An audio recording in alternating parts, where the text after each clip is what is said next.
Thank you for tuning in once again to his Vine and Fig Tree podcast. My name is Kurt Olson. I'm your host. I'm coming to you on the morning of January 3rd, 2025, and certainly hoping that people have gotten off to a good start to the new year, and that 2025 will be filled with blessing and people not only knowing what God's will is, but fulfilling it as well in their lives and their families. So I'm coming to you a little later simply because on New Year's Eve, which was Wednesday, could have done something, but I was fully engaged in listening to the Rose Bowl, the Ohio State Buckeyes beating the Oregon Ducks. Uh, Folks should know that I'm an Ohio State Buckeyes fan, and I don't have ESPN in my house, so I wasn't watching it. I was doing the next best thing, which was listening to the Buckeye Radio Network and listening to that game. So I am coming to you a little later, um, trying to get back on the normal schedule as we launch into the new year. And several things I want to bring to your attention because the last two podcasts have been about some Christmas reflections, and the week before that was a sit down with my two kids, Samuel and Olivia, just talking about their experiences with this election. Put that off simply because my daughter was at school. And so it's been a few weeks since I brought some current events to your attention. And as 2024 was unfolding, I just had a bad feeling in my gut because we had enemies who knew we had a weak president. It was finally being confirmed with his horrible CNN debate in late June, and I'm like, this is just a bad time for our country. There's a lot of strange things that can happen. So let's go back to something I mentioned several weeks ago: the telecommunications hack by the Chinese Communist Party called Salt Typhoon. As a lot of people were celebrating Christmas, and Christmas was on a Wednesday, so this story emerged 1 week ago, the 27th, and it was done by Politico, of all things. Politico, very left wing organization, and it's like, how could they possibly be reporting real news? Well, they did. So this story is about Salt Typhoon. I'm just going to read a few of the paragraphs in this Politico story. Um, and again, this was dated December 27th, 2024. A headline that reads: Chinese hackers used broad telco access to geolocate millions of Americans and record phone calls. Um, just going back, as Senator Mark Warner, who was chairman of the Senate committee, became aware of some things, he goes, "It's bad, and it's worse than you think." Well, it is worse than you think because I have two stories related to this. This is the first, the Political story. Chinese hackers that gained access to U.S. telecommunications networks in a sweeping cybersecurity breach were able to use their positioning to geolocate millions of individuals and record phone calls at will. Deputy National Security Advisor for Cyber and Emerging Technology Ann Neuberger told reporters on Friday. A Chinese hacking group dubbed Salt Typhoon infiltrated U.S. telecommunications providers and used their covert access to steal a trove of American cell phone records and listen on the conversations of senior U.S. political figures. Politico previously reported that President Donald Trump, Vice President elect J.D. Vance and senior Biden administration officials were among the known victims of the hacking campaign. Investigators say they first detected Salt Typhoon's activities earlier this year. This would have been late 2024. Um, the FBI announced the U.S. was investigating the hacking campaign in October after the Wall Street Journal first reported on the breaches a month prior, which makes it now September. In her remarks, Neuberger confirmed that 9 telecommunications providers were impacted by the breaches, adding one more firm to the 8 she acknowledged earlier this month. She noted that guidance was given to key U.S. telecommunications firms early on, a hunting guide and hardening guide that detailed Chinese hacking methods and allowed companies to look for those techniques in their networks and call for help if they discover it. This led to the determination that a ninth telco provider had been impacted by the Salt Typhoon breach alongside Lumen Technologies, AT&T, Verizon, and others. It's unclear if the Chinese hackers have been fully evicted from all U.S. telecommunications networks. Earlier this month, Neuberger said that none of the providers have managed to oust the Chinese hackers from their networks, an assertion that some of the providers, including Lumen and AT&T, have refuted. Neuberger explained that once Chinese hackers infiltrated telecommunications networks, had broad and full access to American data, which allowed them to geolocate millions of individuals and record phone calls at will. It's unclear how many Americans were impacted by the breach at large, though Neuberger said a large number of individuals were geolocated in the Washington, D.C. area. We believe it was the goal of identifying who those phones belonged to and if they were government targets of interest for follow-on espionage and intelligence collection of communications, of text, of phone calls on both particular phones. She added that probably less than 100 individuals were targeted for collection on their phone and text. It's also difficult to adequately track the widespread impact on the incident, Neuberger said, because Chinese hackers are very careful about their techniques, and some details of the scope and scale of the campaign may never come to light. She said officials are focusing their efforts on holding China accountable and working with telecommunications companies to refine the hardening guidance and make it more difficult for cyber criminals to engage in large-scale hacking campaign in the future. Okay, so part of that story read, okay? And then we find out just days later, this is now,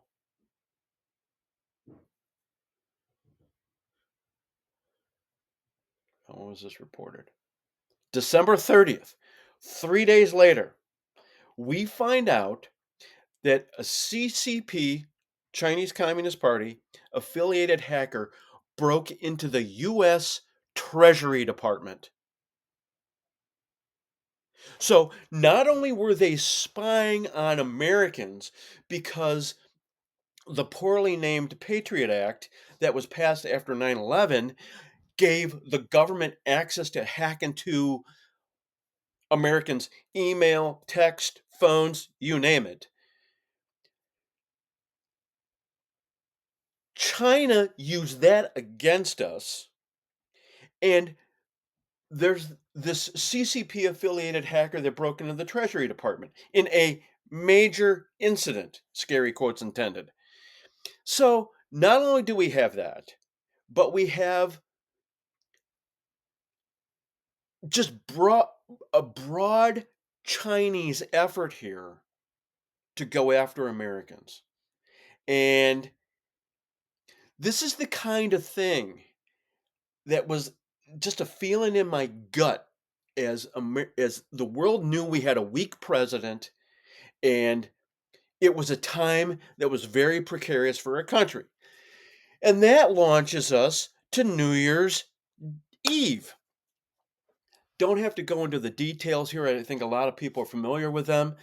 But in the wee hours of the morning on New Year's Day, a former U.S. Army, last name Jabbar, um, drives a truck into a crowd in New Orleans, kills 15, injures 35.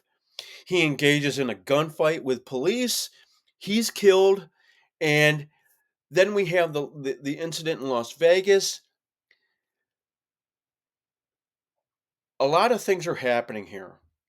And yesterday, Thursday, the 2nd, the FBI was saying the New Orleans and Las Vegas, where the Cybertruck exploded, were not related.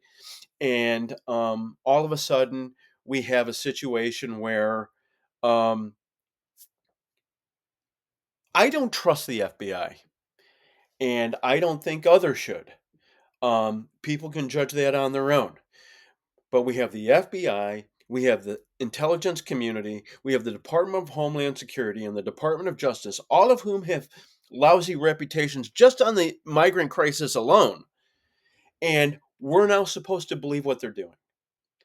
And if you go into some deep levels of social media, you're going to find people who connect the truck driver in New Orleans to the guy who is now dead outside the Trump Hotel in Las Vegas, and the guy who was found at the Trump golf course in Florida in September. There are people who are saying Jabbar, who was in the U.S. Army at Fort Bragg, that the guy who was the driver of the Cybertruck in Las Vegas was also at Fort Bragg. Do not know if there's any um, connections those people made and whatnot. But Ryan Routh, who was the guy found on the Trump golf course in September, he had supposedly 100 visits to Fort Bragg as well. So all of this is going on, and we're not supposed to believe in coincidences. Now, let me say this.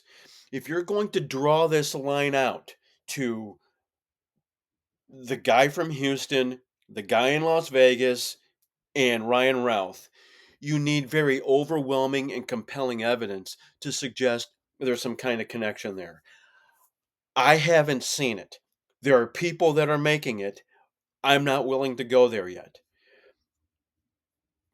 But the harsh reality is when you have the Chinese hackers, when you have this CCP affiliated hacker dealing with the Treasury Department,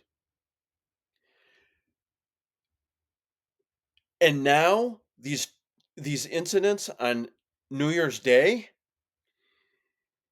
this is the kind of thing that was just my gut was telling me something bad could happen. So all of that is going on right now. And Americans should be really concerned about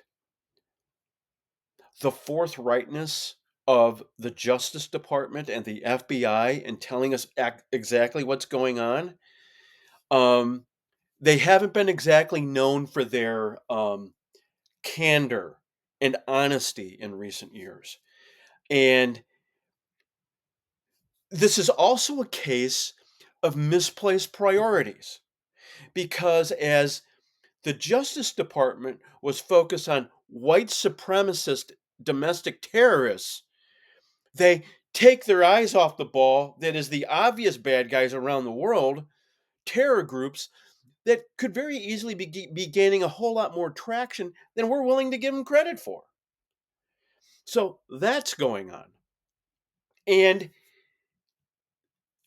while the Justice Department was focused on white supremacists who are domestic terrorists, the problem is these people were arresting grandmothers at abortion clinics and putting them in federal jail. Talk about calling it misplaced priorities is is just a massive understatement. This is just a level of tone deafness and just colossal levels of failure. All because, all because they were fixated on Donald Trump and he being an enemy to the Republic, instead of people who were intent on doing actual damage to our Republic or whatever is left of it. And I just want the federal government to stop treating the CCP with kid gloves. Deal with them as they have been dealing with us. All right, those two stories out of the way here. I want to get to a couple other things.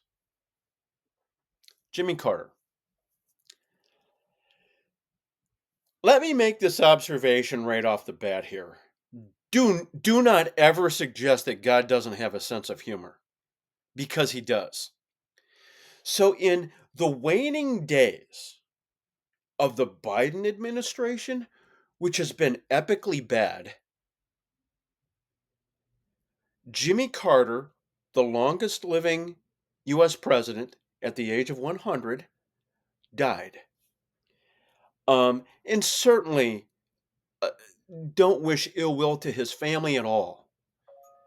But Jimmy Carter had uh, an administration that had all of the economic data was inverted, high unemployment, high interest rates, high a lot of things, and you had the Iran hostage crisis. That single event drove me to get involved in journalism because I was 11 and 12 years old when the Iran hostage crisis was happening. And every morning when I was watching CBS News, and in the evening when I was watching CBS News, Walter Cronkite, millions of Americans watched him. It was the same thing every night. The burning of American flags, hatred for our country, and it was like, what are we going to do to deal with this? And um, so Carter drove me into the direction that I headed professionally. And Ronald Reagan wins in a landslide. Ronald Reagan wins two landslides. And we have a rejuvenated economy. We eventually see the destruction of the Berlin Wall, the downfall of the communist bloc, Warsaw Pact, and all of that. So the Carter years were not good. Okay, Jimmy Carter got to brag about the Camp David Accords, which was the agreement between Israel and Egypt, and long-standing conflict, and suddenly uh, they had friendly relations. Okay, but its impact, broader impact on the Middle East, was not known and seen. So there's a lot of stuff going on there with that. So the Carter years were just bad. Jimmy Carter also brought us the Department of Education uh, as we are launching into the Trump administration. Um, the very thing, one of the things that he wants to get rid of. And so the Carter administration was not good. I mean, for me, Jimmy Carter is known for his activities with Habitat for Humanity as a private citizen and teaching Sunday school class at his church, period. Um, the other things involving this guy, um, don't have a lot of positive things to say. Um, um, his impact on our country was a very bad 4 years. And he was elected simply because Gerald Ford pardoned Richard Nixon following Watergate. That's how that happened. So, really, I just don't have a lot of positive things to say about the Carter administration because I don't think it was a, a good 4 years for our country. Um, a couple other things I want to bring to your attention, and this is something that I'm going to put in the comments of this podcast. Catherine Herridge. Now, for those of you who are unfamiliar with Catherine Herridge is a former Fox News and former CBS national security reporter. Almost a year ago in February, she was fired from CBS. And she now has a platform on X, and she gets millions of views of her exclusive stories. And this past week, she, and I'm going to post this interview she interviews an intelligence officer, former intelligence officer for the US government, who was impacted by Havana syndrome. And when it happened, you had intelligence officers who were complaining of a lot of physical things going on with them. And it is believed that someone created something to impact US intelligence officials. And to this day, our government has done nothing about it. Um, this person goes into the details of the symptoms she was experiencing. She goes into some details of certain experiences at certain times. And Catherine Herridge came across a Defense Department, but I don't know if it was a memo or an email that is basically the DOD is vouching for these people dealing with Havana syndrome, and that to this date, the government has done very little. So that's about a 15-minute episode, and my guess is it's a longer interview, but that's the part that she made public free. Um, so I want to bring that to your attention. Additionally, there is a professor, former professor, Peter St. Onge, uh, deeply involved in economics. I see a lot of his stuff. He was reporting this week, and I'm going to put it in the comments, that you might recall back in the summer, we had an adjustment of over 800,000 jobs lost in the U.S. economy from March to March, 23 to 24. Well, the following 3 months, April, May, and June, we lost over 650,000 jobs. So as we come to the end of Biden's term, 2024, we could have 2 million jobs just disappeared from the U.S. economy. Um, Meanwhile, they kept telling us how everything was just grand and glorious, and it wasn't. So I want you to see that. That's a video that's maybe 3 to 4 minutes. And the Hamas hostages.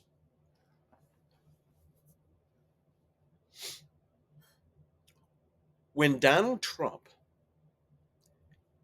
gave his acceptance speech at the Republican National Convention in July, and again, this was just days after there was the attempted assassination in Butler, Pennsylvania. So at the Republican National Convention, as he was giving his speech, he made remarks directed at Hamas. And he said that by the time he's inaugurated, we better have our hostages back. I am stunned. I am stunned that Hamas, knowing Donald Trump was elected to a non consecutive term and knowing what he said about them, that they are sitting here just what, 2.5 weeks away from his inauguration, and we don't have those hostages released. One, for the folks in Israel, and then secondly, for American families that have been dealing with this.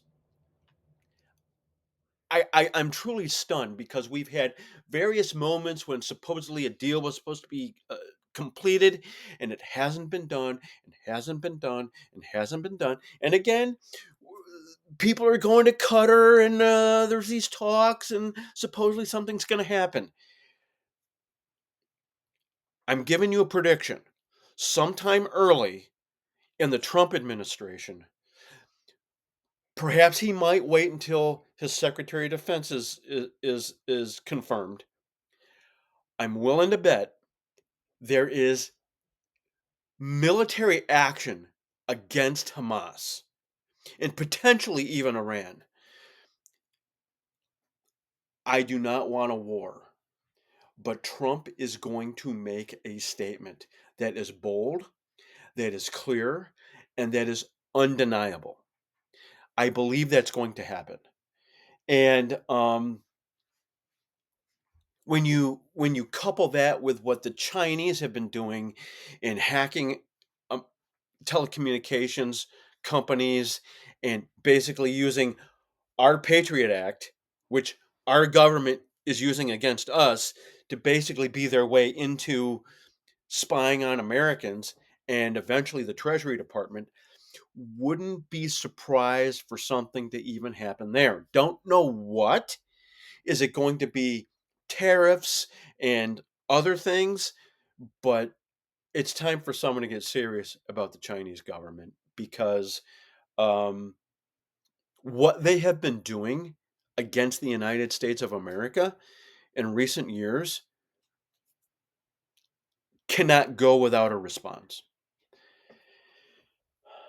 Um, I was going to say something about Mike Johnson, but by the time I get this posted, there's going to be a speaker's nomination and election here on Friday, so um, I'll reserve my comments for that. So that's all for this week on this episode of his Vine and Fig Tree podcast. Um, and I just want people to know that I'm this is now on YouTube, and you can find it there. I'm going to continue to be using my column on Sundays to write on culture and faith issues. So you can be looking out for that. And my podcast, I'm going to try and keep more focused on things going on in current events that I believe need to be brought to your attention. So, with all that said, I thank you for watching, sharing, reading, sharing, and until next time, God bless and goodbye.